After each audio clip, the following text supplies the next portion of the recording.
bienvenue à notre célébration en ligne ce matin. Nous nous réjouissons de nous retrouver avec vous. N'hésitez pas tout au long de la louange, du message, de mettre des commentaires, de mettre aussi vos impressions si vous captez bien, des encouragements, des versets bibliques, vos sujets de prière, ce que vous avez sur le cœur. Nous sommes derrière nos écrans et nous interagissons avec vous. Ce matin, c'est Jérémy qui va partager la parole de Dieu après un temps de louange avec Benjamin et Gécolia. Avant de commencer, quelques petites annonces. Cet après-midi, il y aura les assemblées générales. Si vous êtes membre de l'église et de nos associations, vous avez reçu le code normalement de la part de Jérémy. Si ce n'est pas le cas, n'hésitez pas à le contacter directement pour qu'il vous envoie les codes. Une dernière chose, tout au long de ce confinement, les membres de l'église restent connectés. Donc nous utilisons divers moyens, que ce soit Zoom, que ce soit Jitsi Meet, pour prier ensemble, pour se retrouver ensemble aussi en groupe de maison. Donc si vous avez besoin de prier ensemble ou si vous avez besoin d'un échange quelconque, d'une édification quelconque, faites-le nous savoir. Il y a toute une équipe derrière qui est très contente de échanger avec vous, de prier avec vous. Il y a plusieurs petits groupes dans l'assemblée qui se sont faits aussi spontanément pour prier ensemble. Le but est de s'encourager, de s'édifier, de répondre aux besoins de chacun. Confinés, mais pas seuls, nous restons connectés. Nous vous souhaitons un bon dimanche. Bonjour à tous et bienvenue pour ce petit temps de louange. On va prendre 3 chants ensemble.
Ta grâce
Oh, ce nom est si glorieux, le nom de Jésus.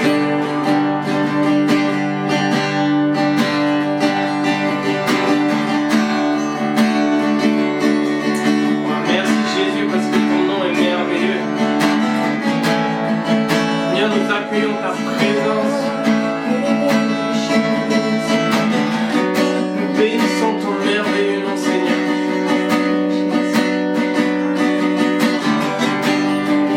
Je vous invite vraiment là où vous êtes à élever le nom de Jésus, qu'on prenne ce temps juste pour bénir son saint nom. Il est tellement bon pour nous. Nous aimons Jésus.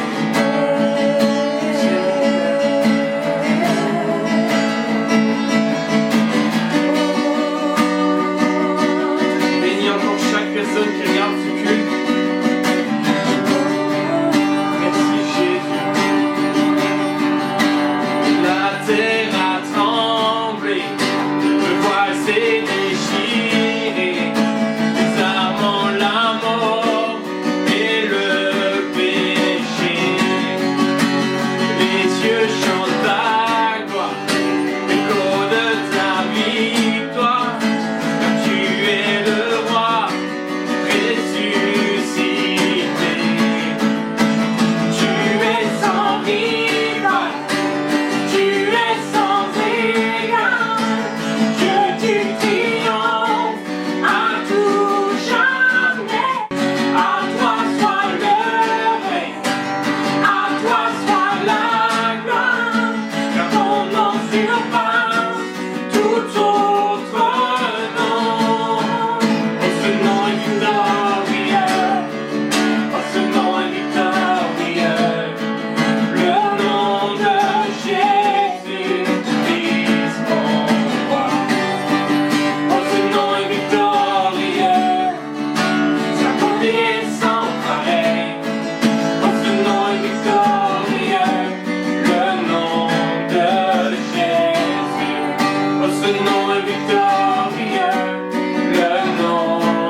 Présent parmi nous, et je t'adore, je t'adore. Tu es là, agissant parmi nous, je t'adore, je t'adore. Tu es là, tu restaures les cœurs brisés, je t'adore, je t'adore. Tu es là, transformant toutes les vies, je t'adore, je t'adore. Fais un chemin, opère des miracles, tu tiens tes promesses, lumière dans les ténèbres, mon Dieu, c'est ce que tu es. Fais un chemin, opère des miracles, tu tiens tes promesses, lumière dans les ténèbres, mon Dieu, c'est ce que tu es. Tu es là, présent parmi nous, je t'adore, je t'adore. Tu es là, agissant parmi nous, je t'adore, je t'adore.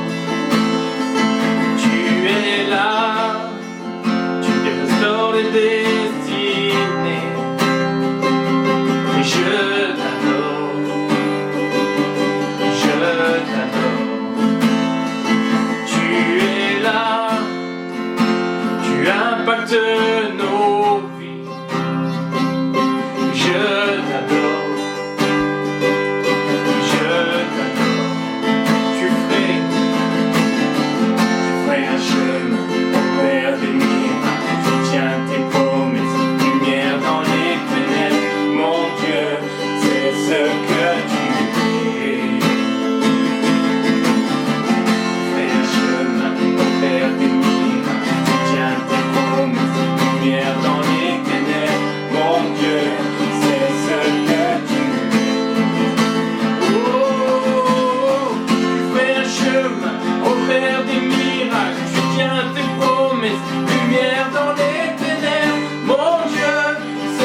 Amen. Amen. Bonjour tout le monde, voilà, c'est une joie et un privilège pour moi de pouvoir vous retrouver, de pouvoir partager ensemble la parole de Dieu ce matin. Et j'aimerais qu'on puisse ouvrir nos Bibles dans Jean 14 et Jean 15.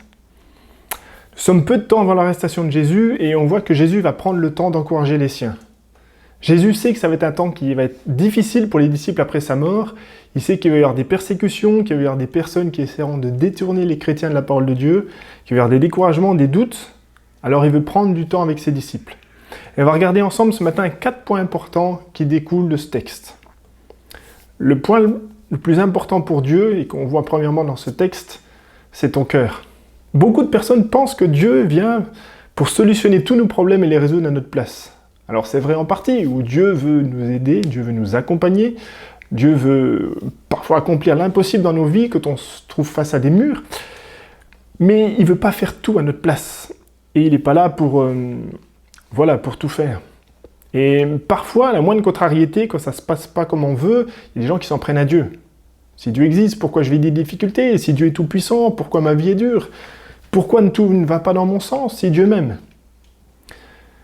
La vie a ses saisons, avec des temps faciles, avec des temps difficiles, et parfois aussi la vie peut être difficile parce qu'à travers de nos choix ou de nos non-choix, on a parfois tendance à aimer se la compliquer.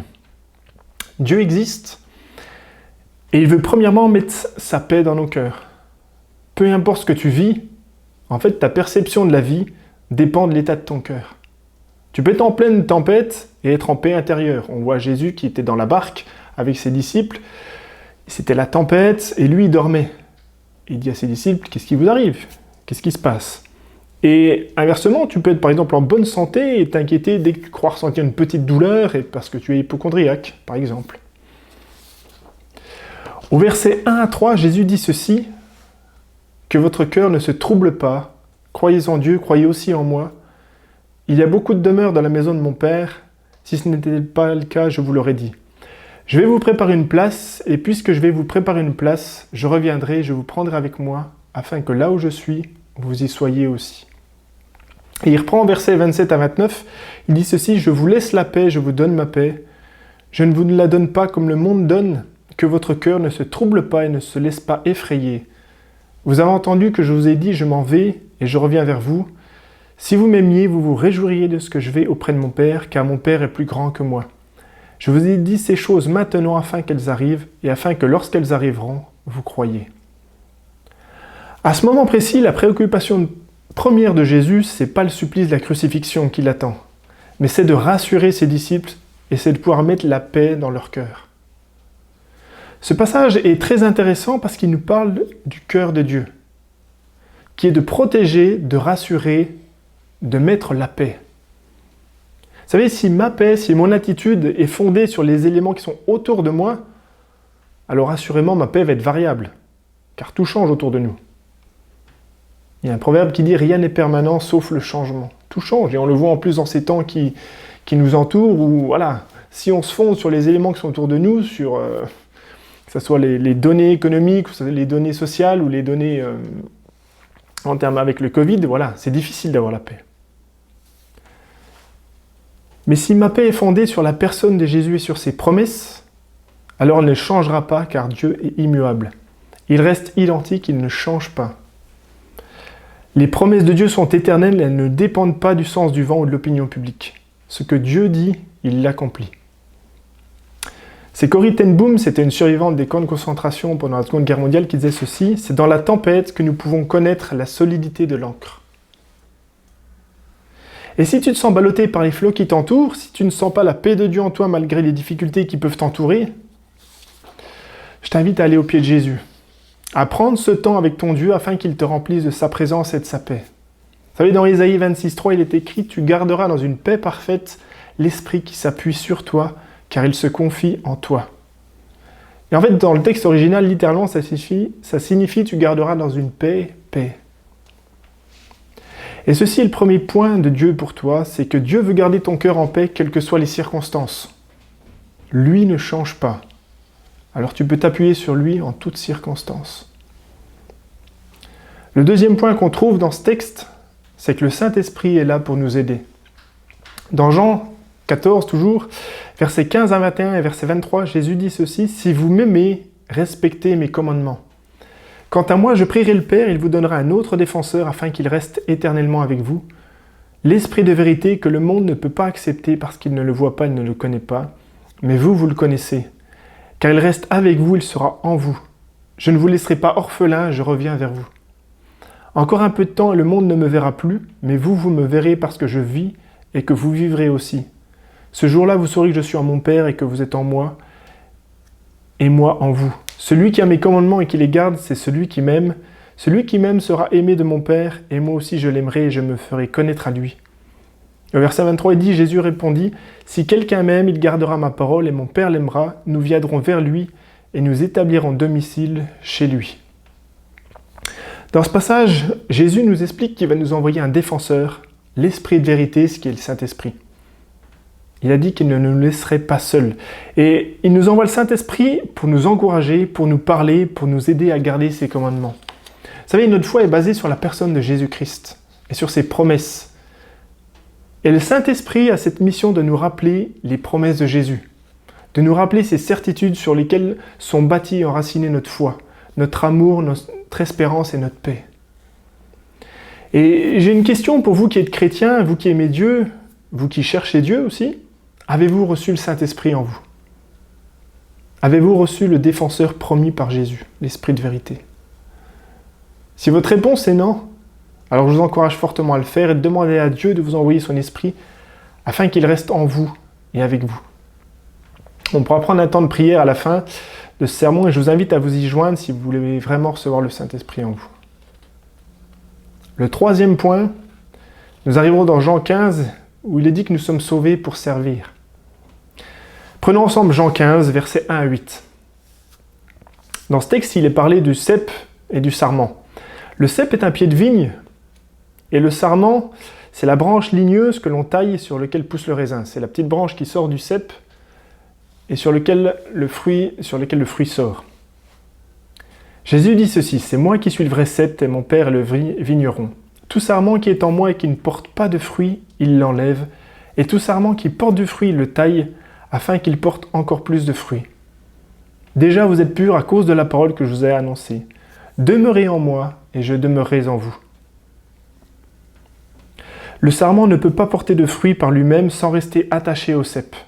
Il en va de même pour vous si vous ne demeurez pas en moi. Je suis le cep, vous êtes les sarments. Celui qui demeure en moi et en qui je demeure porte beaucoup de fruits, car sans moi vous ne pouvez rien faire. Si quelqu'un ne demeure pas en moi, il sera jeté dehors comme le sarment et il sèche. Puis on ramasse les sarments, on les jette au feu et ils brûlent. Si vous demeurez en moi et que mes paroles demeurent en vous, demandez ce que vous voudrez, cela vous sera accordé. Ce qui manifeste la gloire de mon Père, c'est que vous portiez beaucoup de fruits, vous serez alors vraiment mes disciples. Vous savez, en tant que chrétien, il y a plusieurs choses qui s'imposent. La première chose et la première vérité, c'est que je suis attaché à Dieu. La question n'est pas est-ce que je suis un croyant non pratiquant, qu'on peut l'attendre, est-ce que je suis un pratiquant non croyant, ce qui existe aussi. Est-ce que je suis un chrétien hors Église? Non. En tant que chrétien, je crois en Dieu et je suis attaché à Dieu. C'est-à-dire j'ai cette connexion avec Dieu. Dieu n'est pas une personne que je côtoie de temps en temps au travers des rites, au travers toute une liturgie. Mais je suis attaché à Dieu. J'ai cette relation, cette connexion avec Dieu. Je parle à Dieu, Dieu me parle. Vous savez, mes pensées, mes actions, ma vie doivent découler de ce que Dieu met en moi. De son influence, de sa vie qui coule en moi. C'est comme la sève qui passe du cep au sarment. Et ainsi, Dieu donne ses directives et ça me touche, ça m'influence. Au verset 5, Jésus dit clairement « Je suis le cep, vous êtes les sarments. Celui qui demeure en moi et en qui je demeure porte beaucoup de fruits, car sans moi vous ne pouvez rien faire. » Vous savez, Jésus ne nous appelle pas à jouer aux petits chrétiens. Et je voudrais vous dire, ne joue pas aux petits chrétiens si tu n'es pas attaché à Jésus. Il y a un ordre à respecter. Jésus dit « Je suis le cep, vous êtes les sarments. » C'est lui le pied et nous sommes les branches. Attache-toi à Jésus et tu porteras du fruit dans tout ce que tu feras. De même que la nature est régie par des lois naturelles, si je coupe un sarment, il va se dessécher, il n'y aura aucun grain de raisin qui pourra y pousser. J'ai une vigne dans mon jardin, j'ai coupé, j'ai taillé il y a quelques mois, les branches qui ont été coupées sont desséchées, elles me serviront juste à allumer mon feu. Et c'est la même chose. De même, il existe des lois spirituelles qui font que tout dépend de ma relation avec Jésus. J'ai besoin d'être attaché spirituellement, d'avoir cette connexion avec Jésus, par la prière, par l'écoute, pour pouvoir porter du fruit, avoir une vie et accomplir des œuvres qui aient du sens. Et notre défi, c'est de rester attaché à Dieu, c'est de nous laisser remplir chaque jour continuellement de sa présence, de son amour. Et on a besoin de ça. Et sans sa sève, sans cette connexion avec lui, c'est impossible. On ne peut pas être chrétien tout seul dans son coin. On a besoin d'être attaché à Christ. Et Christ, c'est le cep, et il y a plusieurs sarments, qui sont les différents chrétiens qui, ensemble, forment le corps de Christ, son Église. Le 4e point, c'est dans Jean 15, versets 9 à 17, c'est « Faites tout par amour ». Jésus dit « Tout comme le Père m'a aimé, moi aussi je vous ai aimé, demeurez dans mon amour. Si vous gardez mes commandements, vous demeurerez dans mon amour, de même que j'ai gardé les commandements de mon Père, et que je demeure dans son amour. Je vous ai dit cela afin que ma joie demeure en vous, et que votre joie soit complète. Voici mon commandement, aimez-vous les uns les autres comme je vous ai aimés. Il n'y a pas de plus grand amour que de donner votre vie pour vos amis. Vous êtes mes amis si vous faites ce que je vous commande. Je ne vous appelle plus serviteur parce que le serviteur ne sait pas ce que fait son Seigneur, mais je vous ai appelé ami parce que je vous ai fait connaître tout ce que j'ai appris de mon Père. Ce n'est pas vous qui m'avez choisi, mais c'est moi qui vous ai choisi et je vous ai établi afin que vous alliez, que vous portiez du fruit et que votre fruit demeure. Alors ce que vous demanderez au Père en mon nom, il vous le donnera. Ce que je vous commande, c'est de vous aimer les uns les autres. Dans ce passage, Jésus nous rappelle que le plus important, c'est l'amour. J'aime Dieu et j'aime les autres. Quand on a demandé à Jésus quel était le plus grand commandement, il a dit « Aimer Dieu de tout son cœur, de toute son âme, de toute sa force et de toute sa pensée. » Et le second commandement, qui est son semblable, « Tu aimeras ton prochain comme toi-même. » C'est la base de tout. Aimer. J'aime Dieu, j'aime les autres. Je marche par amour, je fais les choses par amour. Et l'amour me fait voir les autres comme étant plus grands que moi. Je n'ai pas d'orgueil. L'amour me fait rechercher le meilleur pour les autres. L'amour me fait regarder les autres au travers de leurs qualités. L'amour me fait regarder les défauts des autres avec l'espérance que Dieu va les aider à changer, parfois avec mon aide, qui sera bien sûr dénuée de tout jugement. J'aime Dieu et j'aime les autres, ça signifie avoir une relation avec Dieu et avec les autres. Je ne peux pas dire que j'aime Dieu si on se côtoie à Pâques et puis à Noël. C'est pas possible. C'est une connaissance, je n'ai pas une connexion avec Dieu. Si j'aime Dieu, j'ai cette relation avec lui. Si j'aime les autres, j'ai aussi une relation avec eux, parce que je veux le meilleur pour eux. Avoir une relation avec les autres, alors bien sûr, actuellement, respecter le confinement, mais nous avons tous des téléphones, on a tous des ordinateurs, et on peut rester en contact et prendre facilement des nouvelles des gens autour de nous. Une petite attention, un petit message, ça nous prend 2-3 minutes, mais ça peut encourager la journée de celle ou de celui qui va le recevoir. Il y a Dom Bellerger qui a écrit ceci « Dieu ne compte pas nos actions, mais il les pèse, et leur poids, c'est l'amour. » Faisons des actions qui aient du poids envers Dieu et dans la vie des personnes autour de nous. Faisons ces choses, osons faire ces choses, osons demander à Dieu et être à l'écoute de Dieu pour dire comment est-ce que je peux embellir la vie des autres, comment est-ce que je peux aider les autres. Et de dire à Dieu, aide-moi de faire en sorte que l'amour soit la motivation première de toutes mes actions. Quand je veux aider les autres, quand je veux parler aux autres, quand je veux encourager les autres, que l'amour puisse être vraiment cette base, puisse être vraiment ce terreau sur lequel je construis, à partir duquel je construis mes actions. Nous allons prier. Père éternel, nous sommes là devant toi assemblés au nom de ton Fils Jésus-Christ. Merci pour ta présence, Père, et merci pour tes commandements sur lesquels nous pouvons fonder nos vies. Qu'au travers de son sermon, Père, enfin encore, tu puisses résonner dans nos cœurs et nous parler. Tu puisses nous encourager sur les points sur lesquels nous pouvons encore progresser, Papa. On a tellement besoin de toi, on a tellement besoin que tu nous encourages. Je voudrais aussi prier pour ceux qui n'ont pas encore reçu l'Esprit de vérité, le défenseur promis par Christ, le Saint-Esprit dans leur vie. Et si vous êtes dans ce cas, je vous encourage vraiment à faire cette prière. Seigneur Jésus, tout comme j'ai confiance dans le fait qu'à la croix, tu aies porté toutes mes fautes et que tu m'aies pardonné, de même, j'ai confiance dans ta promesse d'envoyer le Saint-Esprit en moi. Dans Jean 14, tu dis que toi et le Père viendraient habiter en nous, dans nos vies, par ton Saint-Esprit. Alors je te dis, viens. Envoie ton Saint-Esprit dans ma vie pour me guider, pour me défendre. Viens Saint-Esprit dans ma vie, je t'invite dans ma vie maintenant. Viens habiter en moi et viens me guider dans ma relation avec Dieu. J'ai besoin de toi. J'ai besoin de ton aide. Viens Saint-Esprit. Je te reçois dans ma vie par la foi dans les promesses de Jésus-Christ. Amen. Voilà, je vous encourage vraiment à reprendre ces points et les méditer, vraiment à les mettre en application. C'est tout un programme et c'est le défi d'une vie. Voilà, notre culte va bientôt se terminer. Je veux juste aussi vous rappeler que cet après-midi, donc à 13h30, nous aurons notre assemblée générale. Soyez connectés, mettez les ordinateurs en charge et à bientôt.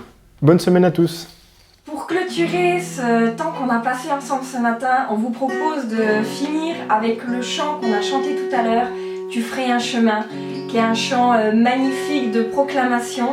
Et peu importe votre situation, là où vous en êtes, on sait qu'on passe par des temps qui peuvent être vraiment compliqués et difficiles pour certains.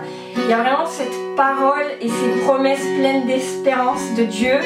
Il est le chemin, il opère des miracles et il tient ses promesses. C'est vrai pour nous, c'est vrai pour l'Église, c'est vrai pour nos familles. Et nous vous encourageons à chanter ce chant avec nous de proclamation parce que c'est qui est Dieu. Il est bon, il est fidèle et malgré tout ce qui se passe autour de nous, il ne nous oublie pas et il nous accompagne chaque jour.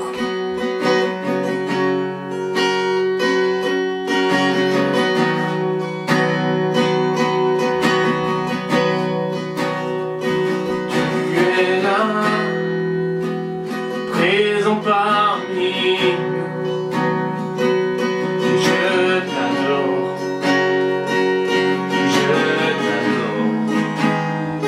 tu es là, agissant parmi nous, je t'adore, tu es là, tu restaures les cœurs brisés.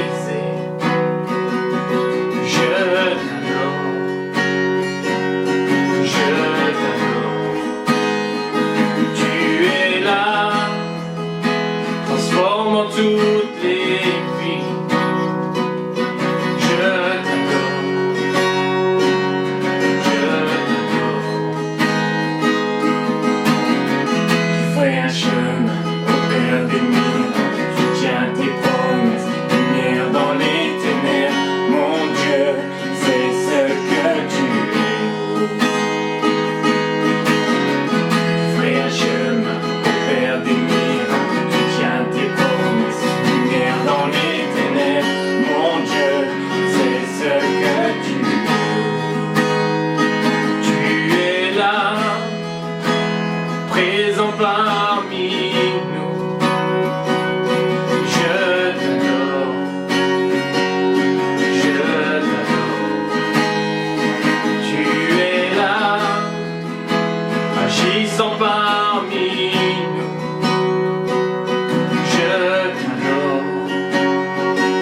tiens tes miracles, tu tiens tes promesses, lumière dans les ténèbres. Mon Dieu, c'est ce que tu es, c'est ce que tu es, c'est ce que tu es, c'est ce que tu es, c'est ce que tu es, c'est ce que tu es, c'est ce que tu es, c'est ce que tu es, c'est ce que tu es, c'est ce que tu es, c'est ce que tu es, c'est ce que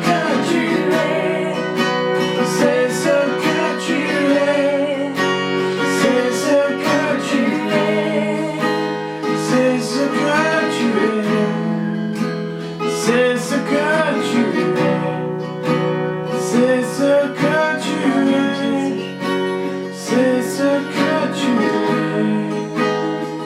Tu es là, présent parmi nous. Je t'adore, je t'adore. Tu es là, agissant parmi nous. Et je t'adore, je t'adore.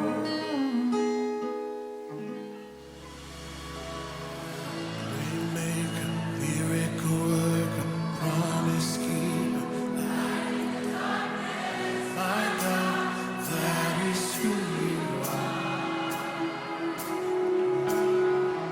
Waymaker, miracle worker, promise keeper, light in darkness. My God, that is who you are. Even when I don't see it, you're working. Even when I don't feel it, you're working. You never stop working. You never stop working. Even when I don't see it, you're working.